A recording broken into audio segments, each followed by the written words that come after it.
Frank Boudreaux, senior offensive lineman for the Demons, and I say offensive lineman because you kind of moved around a little bit in the last couple of weeks out of necessity. Yeah. Frank, talk about that up front, the shuffle, and how you guys are kind of utility players who can play pretty much everywhere if you need to. I mean, you got to do what you got to do. Moving around, it's not ideal, I guess, but when stuff happens, like what happened to Zach Perry, it sucks. But I knew how to play right tackle. I was glad I was able to step in for him, help our team win. And like I said, you never want to have to do that. You never want to see your boys go down. But we know when something does happen, we'll be able to cover for them. Well, I'd say you covered pretty effectively, putting up 404 yards and 37 points against a vaunted Cowboys defense, beating McNeese 37-34 in double overtime. From a football standpoint, tell me about the game. It was awesome. One of the best, probably the best game I've ever played in personally. But shout out to the defense. The first half they did what they had to do, 7 points, and really that 7 points was on I think a 30-yard field goal. And then second half, I guess both teams just woke up. We started playing. Offense did just enough. Defense did just enough. Obviously that block kick was huge. I knew we were going to win after that. And then, like I said, just everyone did their part, got a good team win, as Coach Laird said on Sunday. Then from an emotional standpoint, being a senior, last home game, being at McNeese, winning in that style, how was that? Oh, it was awesome.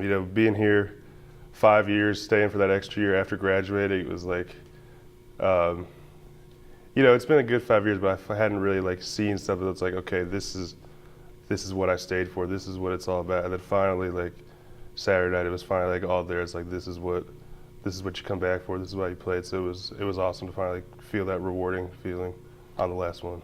And it's pretty cool that as a Demon, you get to wrap up your career with the two biggest rivals. McNeese, you've won that game. Now you get to play in the Battle for Chief Caddo against SFA, a game we won last year. Time to go on the road and bring the Chief back home across the border. Pretty cool ending it with those two games, isn't it?